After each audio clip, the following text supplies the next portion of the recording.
예, 이제 하나님 말씀 보도록 하지요. 이 아침에 하나님 주시는 말씀은 요한계시록 11장 1절부터 14절입니다. 예, 같이 보도록 하겠습니다. 제11장.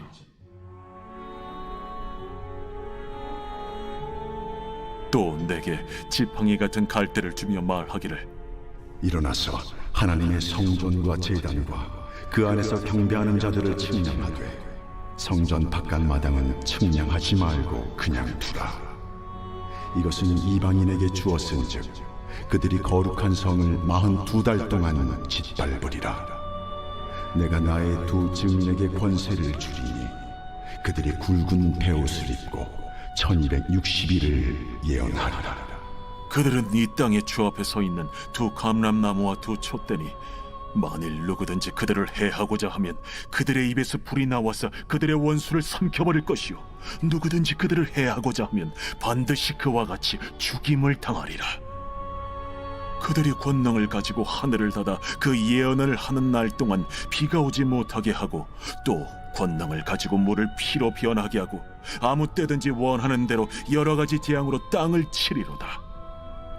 그들이 그 증언을 마칠 때에 무적행으로부터 올라오는 짐승이 그들과 더불어 전쟁을 일으켜 그들을 이기고 그들을 죽일 터인즉 그들의 시체가 큰 성 길에 있으리니 그 성은 영적으로 하면 소돔이라고도 하고 애굽이라고도 하니 곧 그들의 주께서 십자가에 못 박히신 곳이라.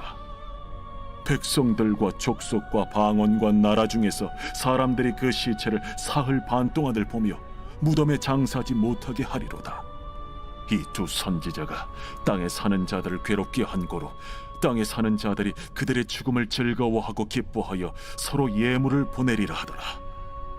3일 반 후에 하나님께로부터 생기가 그들 속에 들어가매 그들이 발로 일어서니 구경하는 자들이 크게 두려워하더라. 하늘로부터 큰 음성이 있어 이리로 올라오라. 함을 그들이 듣고 구름을 타고 하늘로 올라가니 그들의 원수들도 구경하더라. 그때에 큰 지진이 나서 성 10분의 1이 무너지고 지진에 죽은 사람이 7천이라.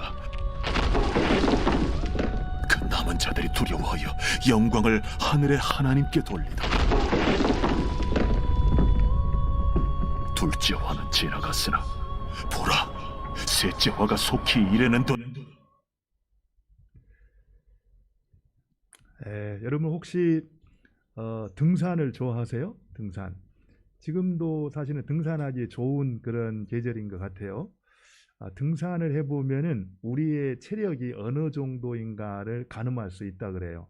실제로 등산을 안 하다가 어느 날 한번 등산하다 보면은 정말 내 체력이 바닥이구나, 아니면 어느 상태구나, 이런 것들을 알 수가 있는데, 저도 제주도에 있을 때 이제 친구 목사님 한 분이 이 한라산 이 백록담을 한번 이렇게 등정을 하자라고 얘기를 하는데, 가보곤 싶지만 좀 부담이 들어서 뭐 그냥 다음에 가지 뭐 이랬더니, 아니야 그냥 한 서너 시간이면 갈 수 있어. 그래서 이제 그래 그렇다면 한번 가보지 하고 출발을 했는데 속았죠. 나중에 보니까 한 10시간 걸렸습니다.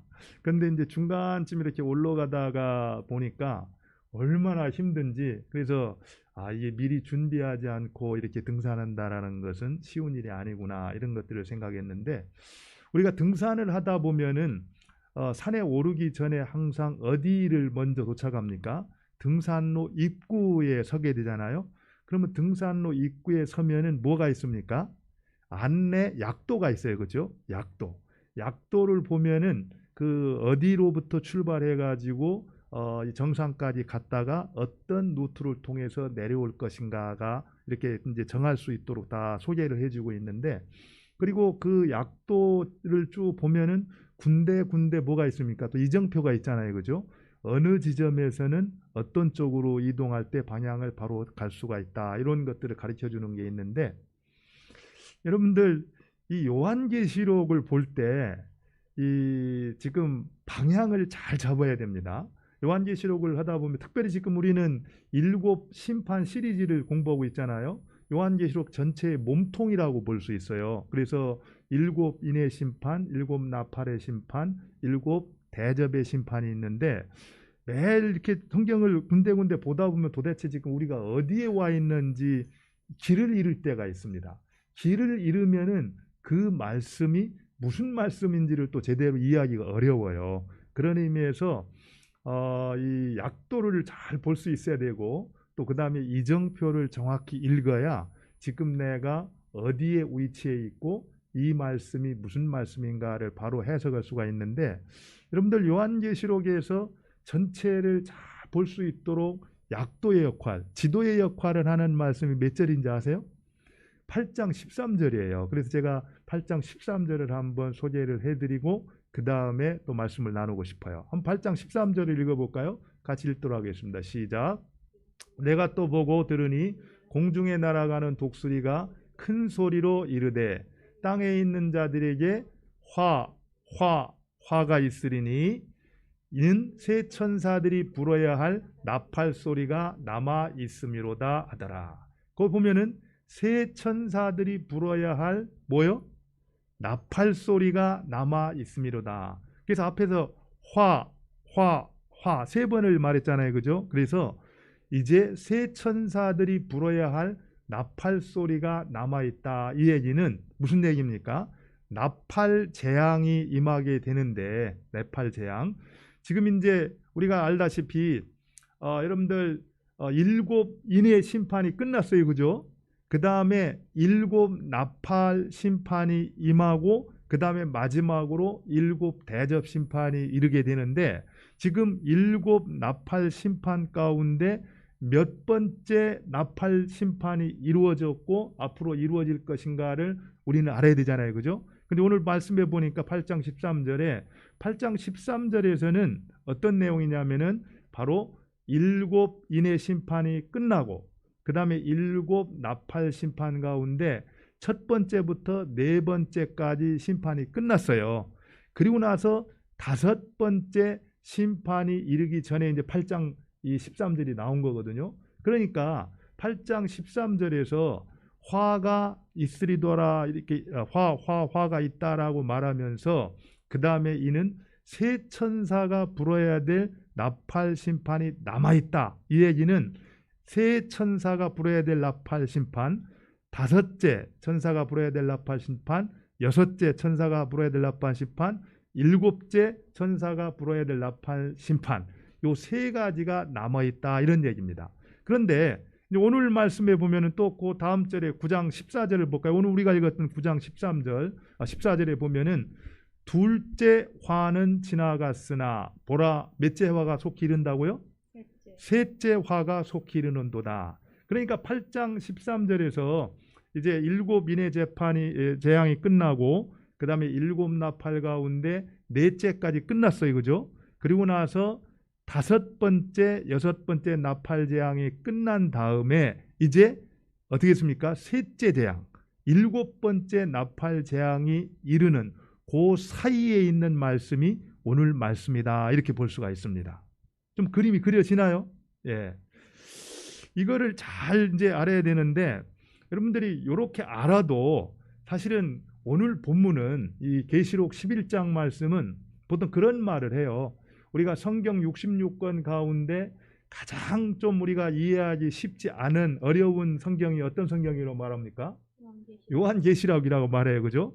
그런데 요한계시록 가운데에서도 가장 이해하기가 쉽지 않다라는 얘기는 그 본문에 대한 해석이 학자들마다 다 다르다라는 얘기입니다. 그래서 논쟁이 있고 이해하기가 쉽지 않은 본문인데 바로 그 본문이 어떤 본문이냐면은 오늘 우리가 함께 읽은 11장의 말씀이에요. 그래서 제가 이렇게 좀 서론을 길게 말씀드리는 것은 이렇게 약도와 어떤 이정표를 정확히 보면서 지금 어디에 위치해 있고 이 말씀이 무엇을 말하는가 이것을 좀 우리가 먼저 머릿속에 그리고 말씀을 볼 때 말씀을 제대로 이해할 수 있다 이런 생각이 듭니다. 그러니까 오늘 우리가 알아야 될 말씀은 계속해서 우리가 질문을 했잖아요. 어떻게 하면은 교회는 환난과 핍박 가운데에서도 믿음을 배반하지 아니하고 우리의 믿음을 지킬 수가 있는가? 또 우리의 믿음을 지키면서 어떻게 아직도 구원받지 못한 주님 앞에 돌아와야 될 그 영혼들에게 복음을 전해서 그들로 하여금 회개하고 주님 앞으로 돌아올 수 있도록 인도할 수가 있는가? 이게 이제 환난의 때 교회의 사명 아닙니까? 그런데 우리가 앞에서 9장에서 봤듯이 정말 죄인들이 이 회개하고 돌아오도록 하기 위해서 심판이 내려졌잖아요, 그죠? 근데 심판이 그렇게 참혹한 심판이 내려졌는데도 불구하고 땅에 남아있는 자들이 그 심판을 통해서 돌아왔습니까? 돌아오질 않았어요. 그래서 심판이 사람을 회개하고 돌아오게 하는 방법은 아니다, 이렇게 결정이 났습니다. 그래서 지난 10장에서 하나님께서 대안으로 주신 게 뭐였습니까? 하나님의 말씀이라고 했잖아요, 그죠? 그래서 하나님의 말씀을 먹어라 이렇게 했습니다. 먹고 예언하라 이렇게 얘기했는데 오늘 11장에서 드디어 회개하고 돌아오는 역사가 이루어지고 있어요. 근데 그게 뭘 통해서 이루어진다고 했습니까? 증인의 충성된 증거를 통해서 이제 그 역사가 이루어진다라는 내용이 오늘 본문의 내용이에요. 그래서 우리가 한번 정리를 하면은 마지막 때 우리가 이제 아직도 이 땅에서 주님을 알지 못하고 주님 앞에 돌아와야 되지만 회개하고 돌아오지 못한 영혼들을 어떻게 주님 앞으로 인도할 것인가? 그것은 다른 게 없다라는 겁니다. 복음의 충성된 증인으로서의 우리 교회의 사명을 감당할 때 영혼들이 주님 앞에 돌아오는 역사가 있다. 이렇게 이제 오늘 말씀을 통해 우리가 배울 수가 있는 거죠. 그래서 오늘 이제 그렇다면 어떻게 구체적으로 이 회개하고 돌아오지 않았던 영혼들을 주님 앞으로 회개하고 돌이킬 수가 있을까? 먼저 한번 말씀을 보도록 하겠습니다. 오늘 이제 1절 말씀을 보도록 할게요. 1절. 우리 같이 한번 1절을 읽어볼까요? 또 내게 지팡이 같은 갈대를 주며 말하기를 일어나서 하나님의 성전과 제단과 그 안에서 경배하는 자들을 측량하되. 2절이요. 성전 바깥 마당은 측량하지 말고 그냥 두라. 이것은 이방인들에게 주었은즉 그들이 거룩한 성을 42달 동안 짓밟으리라. 1절과 2절 내용을 보면은 성전을 측량하라, 이 이제 명령이 주어져요. 다시 말하면은 이제 복음 증거의 사명, 증인의 사명을 온전하게 감당함에 있어서 먼저 해야 될 일이 있는데 그게 뭐라는 거예요? 성전을 측량하라, 이런 얘기입니다. 그렇다면 우리가 한번 질문을 해볼 수 있어요.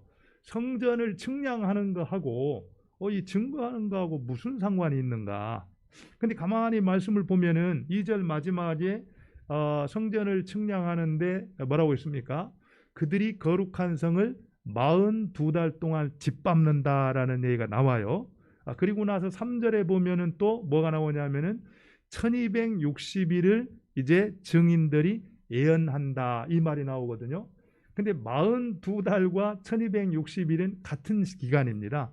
1260일을 달수로 따지면은 42달이 되는 거예요. 그러니까 이제 거룩한 곳이 짓밟히는 그 시간하고 또 두 증인이 증언하는 그 기간이 같다라는 걸 통해서 바로 이 성전을 측량하는 이 사건과 두 증인이 증거하는 것하고는 밀접한 관계가 있다라는 걸 알 수가 있습니다.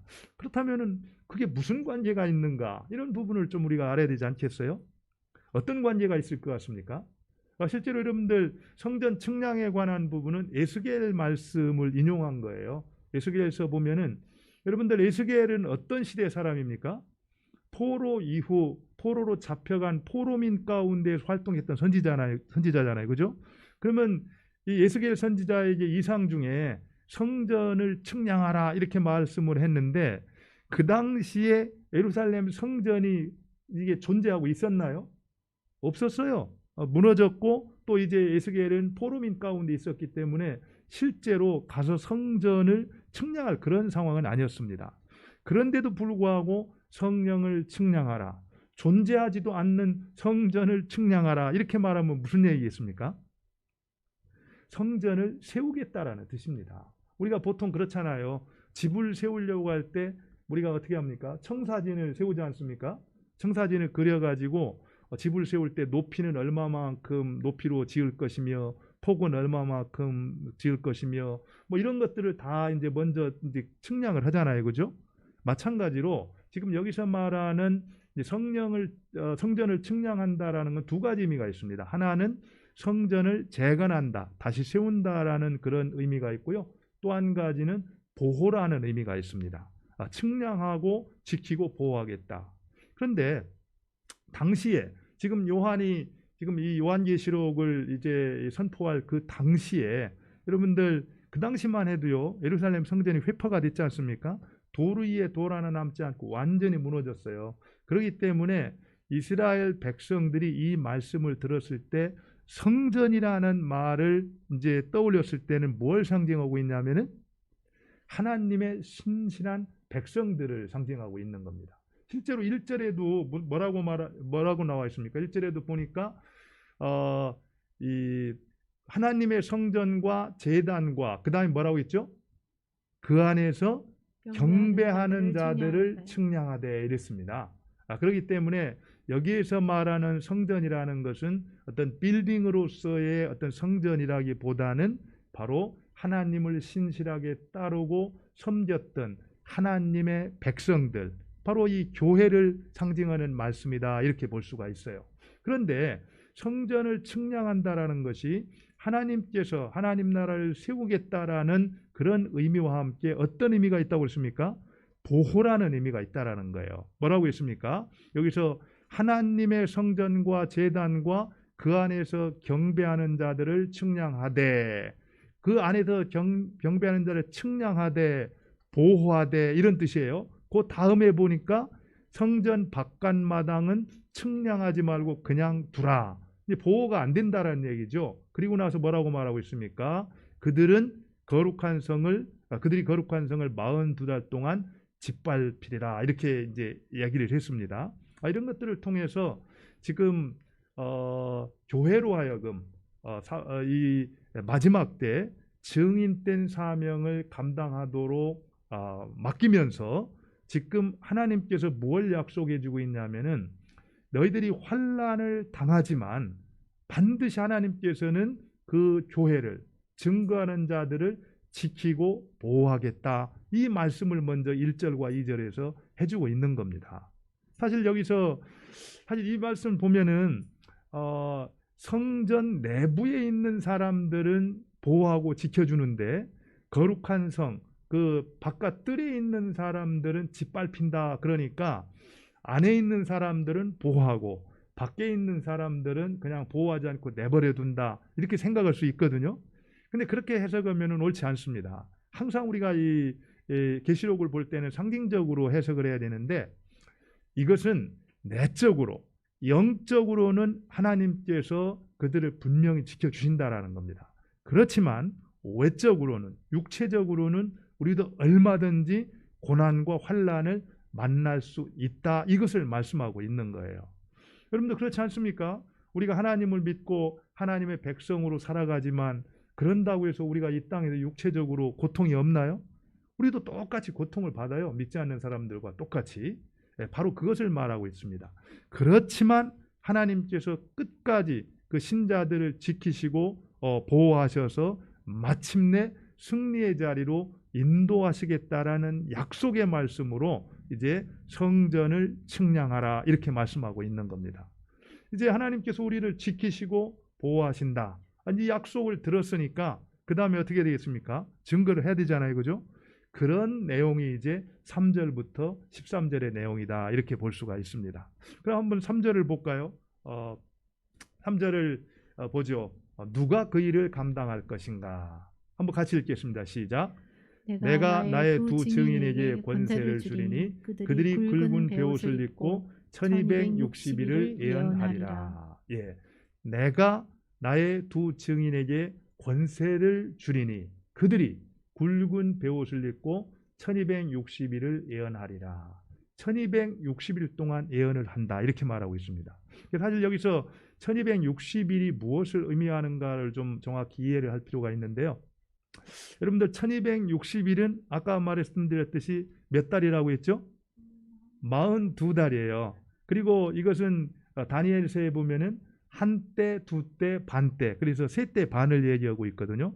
그래서 1260일은 교회가 충성스럽게 증거하는 그 기간이기도 하지만 또 하나님의 백성들이 거룩한 성에서 짓밟힘을 당하는 것처럼 고난과 핍박을 당하는 기간이기도 합니다. 그리고 다니엘을 통해서 약속했던 마지막 환란의 때를 또 가리키기도 해요. 그리고 또 한 가지 알아야 될 게, 여러분들 이 계시록에서 숫자는 항상 상징을 얘기한다고 했잖아요. 그래서 7이라는 숫자가 뭘 상징한다고 했습니까? 온전한 수, 완전수를 얘기한다고 했죠. 근데 오늘 여기서 보면은 이 1260일은 42달이고 그것은 이제 연수로 따지면 3년 반이잖아요. 그죠? 3년 반은 3과 2분의 1이에요. 3.5지 않습니까? 그거는 7의 정확히 어떻게 됩니까? 절반을 말하는 거거든요. 그래서 7이라는 것이 완전한 수고, 온전한 수고, 선한 어떤 그 뜻을 얘기한다라면은 바로 이 3년 반, 그 3.5라는 것은 뭘 말하냐면은 불완전하고 미완성이고 심지어는 악한 것을 가리키는 수다, 이렇게 말할 수가 있습니다.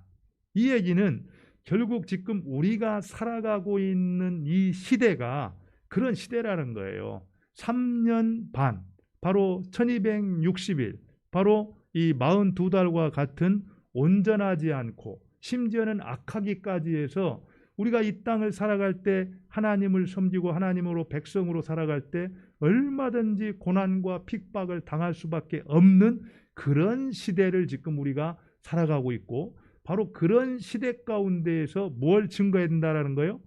복음을 증거하고 하나님의 증인으로 살아가야 될 책임이 있는 그런 때를 지금 우리가 살아가고 있다는 겁니다. 그 얘기가 바로 1260일이라는 그 말씀 속에 포함되어 있다, 이렇게 볼 수가 있어요.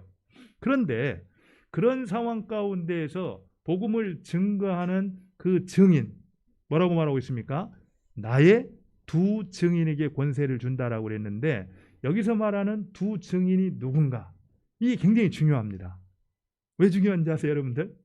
실제로 지금 과거에도 그랬고요. 이단이나 사이비 종교의 교주들이 한결같이 이제 자기를 뭐라고 말했습니까? 두 증인이다 얘기를 했어요.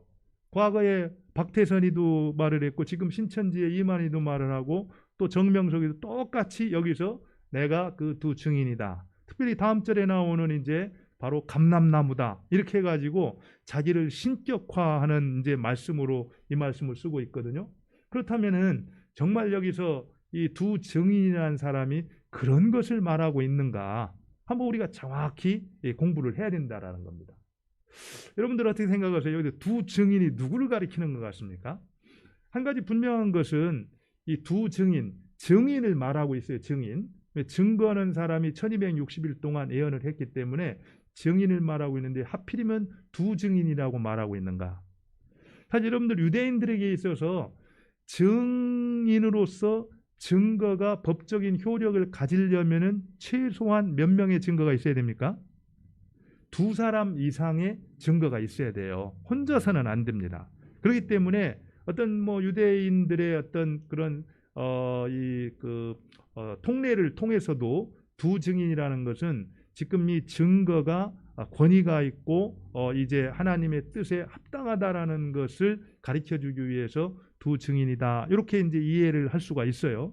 어쨌든 그런데 이 두 증인이 누군가 하는 것은 이 자체만으로는 우리가 이해할 수 없고요. 하나님의 말씀을 통해서 이제 우리가 살펴봐야 되는데, 이 두 증인에 관한 부분, 그 다음 이제 4절을 한번 볼까요?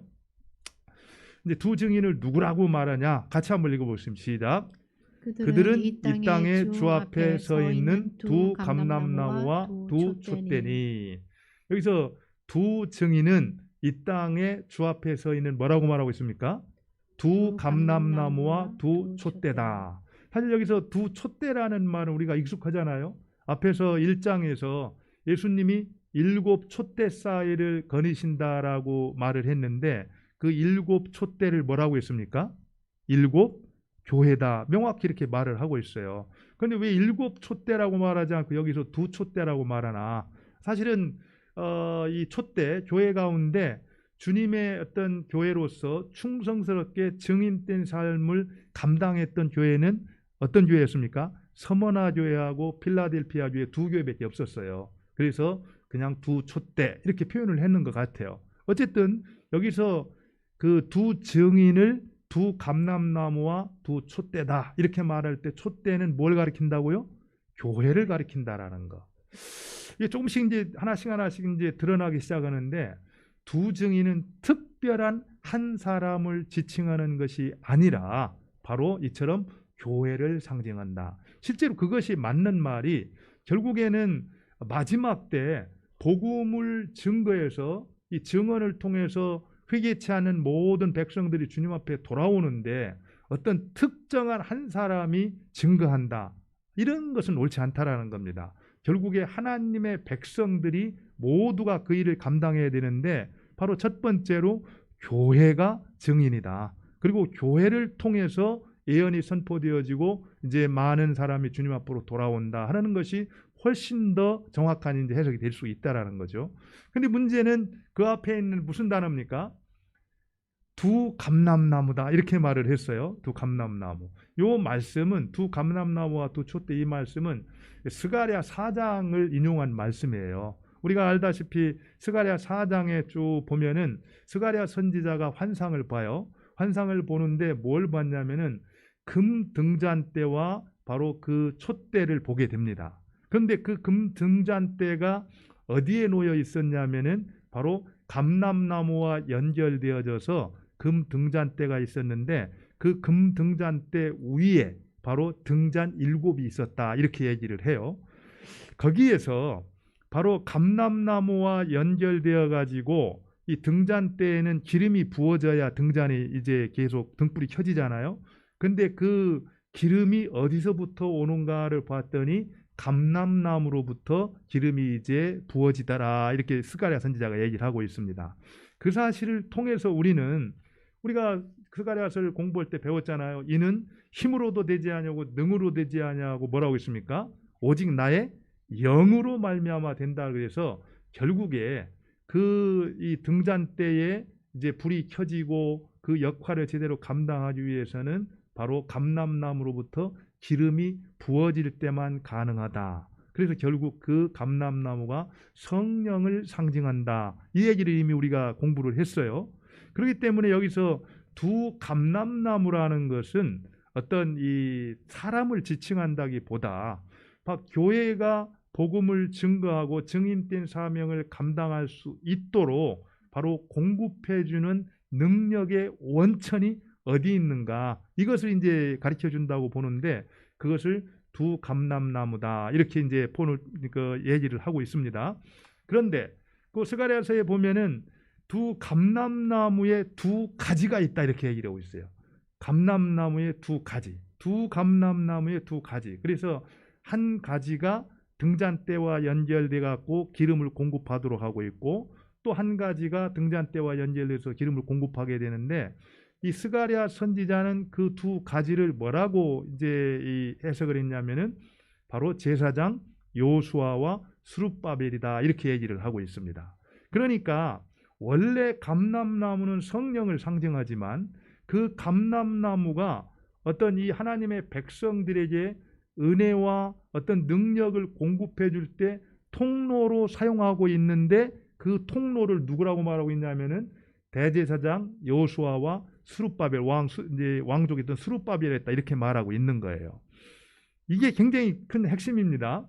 결국에 우리가 이 땅에서 복음을 증거할 때 우리의 힘으로는 안 돼요, 그죠? 오늘 또 하나님께서 두 증인에게 권세를 주셨다 이렇게 얘기하잖아요. 그리고 그 권세를 받아가지고 나가서 복음을 증거하게 되는데 그 일을 하도록 은혜와 능력을 부어주시는 통로가 있는데 바로 그게 누구라는 겁니까? 구약시대 때 바로 이 제사장과 왕이라는 것은 하나님의 은혜를 자기 백성들에게 부어주실 때 통로로 사용하셨던 통로였어요.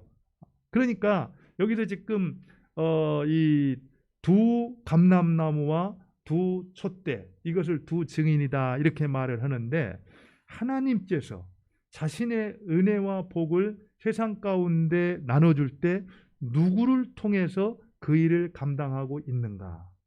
신실한 하나님의 백성들. 지금 우리가 말하고 있다면은 교회를 통해서 그 일을 지금 행하고 계시다. 이렇게 해석하는 것이 이 전체적으로 이제 분명하다. 이렇게 볼 수가 있는 거죠. 그러면 한번 우리가 정리를 해보면은요, 이단들이 말하는 것처럼 두 감람나무, 내가 감람나무다. 그래가지고 내가 성령이다. 내가 하나님이다. 그럼 막 그렇게 권위를 주장하고 그러는 것은 근거가 없다라는 얘기입니다. 그리고 더 정확한 해석은 결국에 하나님께서 이 증인의 사명을 감당하고 할 때 교회를 통해서, 공동체를 통해서 그 일을 하시게 되는데, 바로 이 교회 공동체, 그 사명은 뭡니까? 하나님의 은혜와 복을 세상에 나누어주는 통로가 되어야 된다라는 거예요. 그래서 교회가 선포하는 메시지를 통해서 죄악 가운데 있었던 사람들이 회개하고 주님 앞에 나올 수 있도록 우리가 그 사명을 감당을 해야 된다라는 겁니다. 이 사실을 이 증인이라는 말씀을 통해서 우리에게 가르쳐주고 있다, 이렇게 볼 수가 있어요. 그렇게 정리를 하면 나머지 부분은 이제 이해가 쉽습니다. 한번 볼까요? 이제 5절을 한번 보도록 하겠습니다. 5절은 이제 그 두 증인이 이제 권세를 받아가지고 1260일 동안 예언을 하잖아요.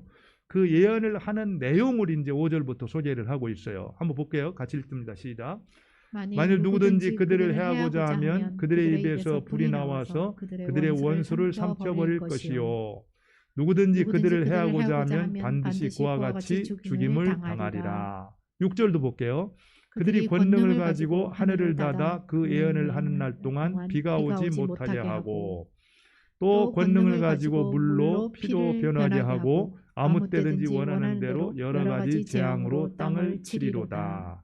이 내용을 볼 것 같으면은 사실은 이제 보통 그 두 촛대 또 두 감람나무를 할 때 왜 두를 얘기하는가 얘기를 해서 구약 시대를 대표하는 인물들을 이제 요 말씀을 통해서 말하고 있다, 이렇게 말하는 이제 주장도 있거든요. 그래서 지금 여기서 보면은 이제 하늘을 닫고 비를 내리지 않게 하거나 불로 사르는 것들은 엘리야 선지자가 결국 하나님의 능력을 힘입어서 바알 선지자를 물리칠 때의 모습을 얘기하고 있어요.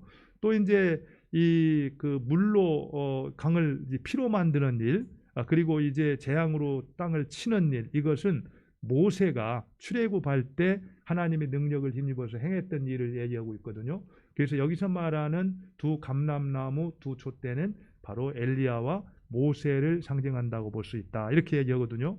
그런데 그렇다 할지라도 중요한 것은 모세와 엘리야의 역할이 뭐였냐는 거죠. 결국에는 하나님을 수종드는 자로서 하나님의 뜻을 대항함으로 그 백성을 악으로부터 건져내는 역할을 했다라는 겁니다. 그렇기 때문에 결국 여기서 말하는 두 감람나무와 두 촛대가 교회를 상징한다. 이 시대 교회를 통해서 하나님이 그러한 일들을 행하기를 원하신다, 이렇게 해석하는 데는 무리가 없다라는 겁니다. 그런데 그것으로 끝난 게 아니라 이제 예언이 다 끝났을 쯤에 어떤 일이 벌어집니까? 5장 7절도 한번 볼까요? 같이 한번 읽겠습니다. 시작. 그들이 증언을 마칠 때 무정행으로부터 올라오는 짐승이 그들과 더불어 전쟁을 일으켜 그들을 이기고 그들을 죽일 터인저. 근데 이제 그 사명을 다 하면은 그냥 승리를 해야 되는데, 오히려 그 일을 예언을 마쳤을 때 어떤 일이 벌어져요? 무적행으로부터 올라오는 짐승이, 여기서 이 짐승은 뭐 앞으로 정확히 또 공부를 하겠지만 사탄 또는 사탄의 대리자다, 이렇게 보통 말을 합니다. 결국에 복음을 증거함에 있어서 사탄을 통해서 또 사탄의 대리자들을 통해서 의인들이, 교회가 핍박과 환난을 받고 결국에 죽임을 당하는 그런 일들이 얼마든지 일어날 수가 있다라는 겁니다. 그래서 그들과 더불어 전쟁을 일으켜 그들을 이기고 그들을 죽일 터인저. 그래서 이제 교회가 이제 죽임을 당하고 실패하는 것처럼, 그것으로 끝나는 것처럼 보였어요. 또 그 다음에 그냥 죽임만 당할 뿐만 아니라 그 이후에도 엄청난 능욕과 수치를 당하게 됩니다. 8절 내용을 볼까요? 8절 같이 보죠. 시작. 그들의 시체가 큰 성길에 있으리니 그 성은 영적으로 하면 소돔이라고도 하고 애굽이라고도 하니 곧 그들의 주께서 십자가에 못 박히신 곳이라. 그 다음에 9절도요. 백성들과 족속과 방언과 나라 중에서 사람들이 그 시체를 사흘 반 동안을 보며 무덤에 장사하지 못하게 하리라. 이 죽임을 당한 것도 억울하고 참 비참한데 결국에는 장사 지내지 못하고 모든 열방이 그것을 목도할 수 있도록 내버려 두도록 했다라는 겁니다. 이런 것들을 보면은 교회가 어떤 복음 전도의 사명, 증인의 사명을 감당할 때 당하게 되는 환난과 어려움이 어떠한 것인가 이런 것들을 이제 발견하게 됩니다. 그 다음에 이제 10절을 한번 볼게요. 10절. 같이 읽습니다. 시작. 이 두 선지자가 땅에 사는 자들을 괴롭게 한 고로 땅에 사는 자들이 그들의 죽음을 즐거워하고 기뻐하여 서로 예물을 보내리라 하더라. 여기서 땅에 사는 자들, 땅에 속한 자들은 하늘에 속한 자들의 반대예요. 그래서 불신자들, 하나님을 대적하는 자들을 계시록에서는 항상 땅에 속한 자, 땅에 사는 자 이렇게 표현하고 있는데 땅에 사는 자들이 이 두 증인이 자기들을 괴롭게 했대요. 그래서 그들이 죽은 것을 보고 어떻게 했다고요? 즐거워하고 기뻐하면서 서로 예물을 보냈다. 파티를 열었다는 겁니다. 그러니까 얼마나 두 증인이 이 선포했던 메시지가 괴롭고 듣기가 싫었던지. 이게 무슨 얘기입니까? 결국에 정말 불의와 짝해서 불의의 길을 자기 소견에 옳은 대로 살아가는 세상 가운데에서 그것이 길이 아니고 하나님의 말씀을 따라 사는 것이 길이다. 너의 죄를 회개하고 돌이켜야 살 수 있다. 이 회개의 메시지를 선포하고 죄를 지적하는 그런 말을 들었을 때 땅에 속한 자들이 어땠다는 거예요? 괴로웠다라는 겁니다. 이거는 뭐 분명한 거 아닙니까? 그런데 교회가 선포하는 메시지가 땅에 속한 자들이 들었을 때 달콤하고 듣기 좋다. 그렇게 말하는 것은 그것이 가짜일 가능성이 많다라는 거예요. 참된 복음이 올바로 선포되어지면은 땅에 속한 자들은 그걸 어떻게 한다는 겁니까? 듣기를 싫어한다라는 거예요. 괴로워한다라는 겁니다. 그래서 그들이 죽었을 때 통쾌하게 너무너무 즐거워하고 파티를 열 정도의 그런 삶이 일어난다라는 거죠. 이걸 보면 우리 교회가 지금 선포하고 있는 어떤 말씀들, 메시지들, 이것은 세상 사람들을 듣기 좋게 하는 말인가, 정말 껄끄럽게 하는 말인가를 한번 점검해 볼 필요가 있는 거죠. 어쨌든 그렇게 함으로써 모든 것이 끝난 것처럼 보였어요, 그죠? 어떻게 보면은 모든 것이 이제 교회의 실패 이렇게 이제 끝난 것처럼 보였습니다. 그런데 그게 아니었다라는 거예요. 분명히 1절, 2절에서 하나님이 끝까지 그가 정말 외적으로 육체적으로는 고통을 당하고 핍박을 당하지만 끝까지 교회를 지키시고 보호하신다라고 성전 측량 사건을 통해서 약속을 해주셨는데 하나님이 그 약속을 지키십니다. 우리 한번 11절 볼까요? 11절 같이 보겠습니다. 시작. 3일 반 후에 하나님께서 생기가 그들 속에 들어가매 그들이 발로 일어서니 구경하는 자들이 크게 두려워하더라. 12절이요.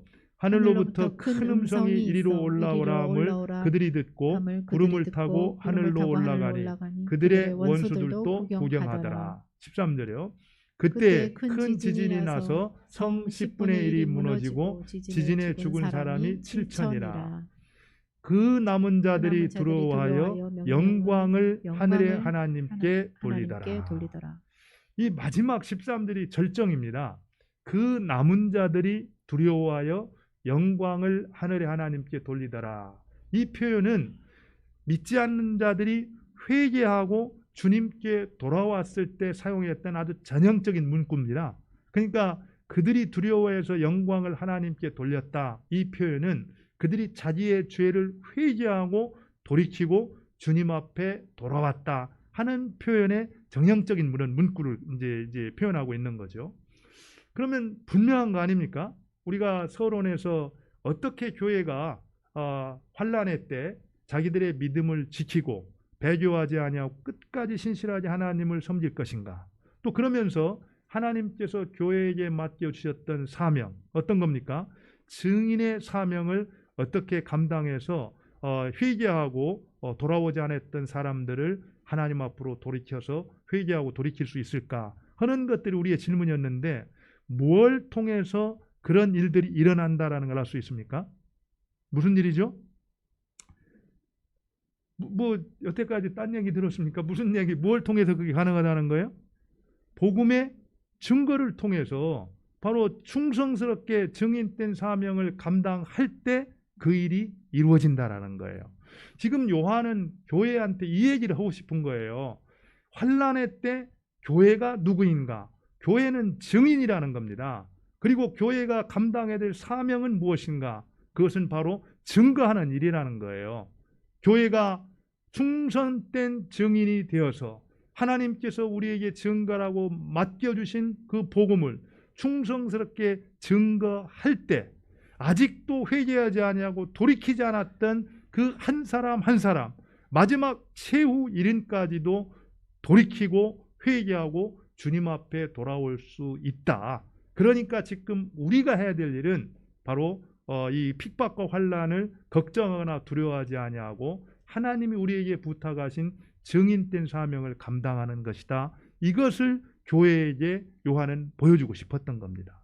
그리고 하나님께서 마침내 예수님이 그러하셨던 것처럼 여기서는 3일 반 후에잖아요. 그죠? 잠시 동안 고난을 당하고 죽임을 당하지만 곧 3일 반 이후에 생기가 그 몸에 들어가서 부활해서 승천했던 것처럼 바로 우리로 하여금 살려주시고 회복해서 하늘의 영광을 보게 하겠다. 이 약속을 하고 있는 겁니다. 로마서에서 바울이 말했던 그 말씀과 똑같잖아요. 현재 우리가 당하는 고난은 장차 우리가 누리게 될 영광과 좋게 비교할 수가 있다 없다? 없다라는 겁니다. 그 하늘의 소망 가운데 믿음으로 증인된 삶을 살아가는 것, 이것이 이제 오늘 본문을 통해서 하나님께서 우리에게 기대하는 것이다. 이것을 가르쳐주고 있는 겁니다. 그럼 한번 적용을 하고 이제 말씀을 맺도록 하죠. 그렇다면 나는 어떻게 할 것인가? 이런 교회의 정체성, 교회의 사명을 깨닫고 난 다음에 나는 어떻게 적용해서 이 증인의 삶을 살아갈 것인가? 지난주 저는 우리 성도님하고 대화를 나누는 가운데 굉장히 격려가 되는 말씀을 들었어요. 그분이 이제 이 일을 이렇게 하다가 부서가 이게 바뀌어가지고 새로운 부서로 이제 발령을 받았습니다. 그런데 지금 알다시피 여러분들 이 코로나 상황이기 때문에 대부분 재택근무를 하잖아요. 그러니까 직접 접촉해서 누가 누군지 이런 걸 확인하기보다는 그 이제 비대면으로 일을 쭉 진행을 했는데 아마 그 부서의 어떤 상황은 자기 소견에 옳은 대로 행했던 사사시대와 같았다 이렇게 말을 해요. 지금 우리가 사사기 말씀을 아침마다 묵상을 하고 있는데 그러면서 악을 악으로 갚아주는 그런 풍토였다 그럽니다. 그래서 자기보다 굉장히 나이도 어리고 직급도 낮은데도 불구하고 말 한마디 한마디 하는 게 가시가 돋쳐 있고 너무 무례하고 어떤 때는 심지어 겸손하게 이제 묻고 그러면은 막 무시하는 그런 태도로 이제 반응을 하고 굉장히 힘들었다 그래요. 정말 여기를 계속 이 회사를 다녀야 되는가? 막 이럴 정도로 굉장히 모멸감을 이제 느꼈었는데 그런 가운데에서도 정말 하나님 나라 원칙에 따라서 하나님이 기뻐하는 그런 기준에 따라서 대응을 했다라는 겁니다. 그러니까 우리 같이 나누었던 분 한 분이 어떻게 그런 상황 가운데에서 끝까지 인내하며 견딜 수가 있었어요? 그렇게 질문을 했더니 그분이 마침 이제 아침마다 새벽 기도를 통해서 계속 기도하고 말씀을 묵상했던 터이라 성령의 어떤 인도와 지배를 이렇게 받고 있었던 터이기 때문에 그게 가능하지 않았나 싶다. 이렇게 이제 말씀을 하셨어요.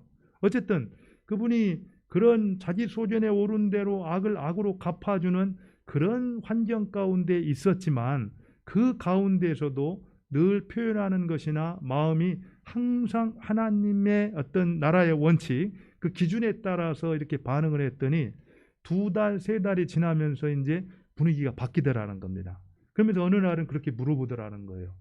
혹시 교회 다니세요? 이렇게 물어보더라는 겁니다. 이게 무슨 얘기입니까? 우리가 사실은 전도를 한다라는 것, 증인된 삶을 산다라는 것은 입술과 어떤 말로 하는 것 중요한 일입니다. 그러나 그건 못지않게 더 중요한 일이 뭐냐면은 환난과 핍박 가운데 있을 때 그것을 내가 마땅히 감당해야 될 일로 알아서 그것을 내가 감당하면서 그 가운데서 흔들리지 아니하고 하나님 백성다운 그 정체성을 잊지 않고 살아가는 삶, 그것이야말로 입술과 말로 하는 것보다 훨씬 더 복음 증거에 강력한 능력이 있고 효력이 있고 역사가 있다라는 거예요. 우리가 고난 없이 영광을 누릴 수는 없습니다. 고난과 희생이 없이 열매라는 것은 얻어질 수가 없어요. 오늘 이제 말씀을 생각하면서 하나님께서 이 환난의 때 우리를 증인으로 이 땅에 보내주셨고 우리가 해야 될 일은 증거하는 일입니다.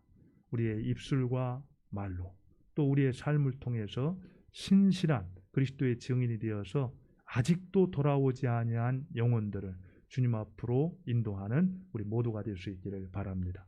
우리 같이 한번 기도하겠습니다. 오늘 말씀을 생각하면서 합심해서 한번 기도하기 바랍니다. 하나님, 교회는 증인이고 또 교회가 해야 될 사명은 증거하는 일인 것을 분명하게 가르쳐 주셔서 감사합니다. 우리가 늘 성령으로부터 능력을 공급받고 증인된 삶을 통해서 하나님이 구원하시기로 작정하신 마지막 한 영혼까지도 잃어버리지 아니하고 구원하는 우리 교회, 우리가 되게 하여 주옵소서. 우리 같이 한번 합심해서 기도하도록 하겠습니다.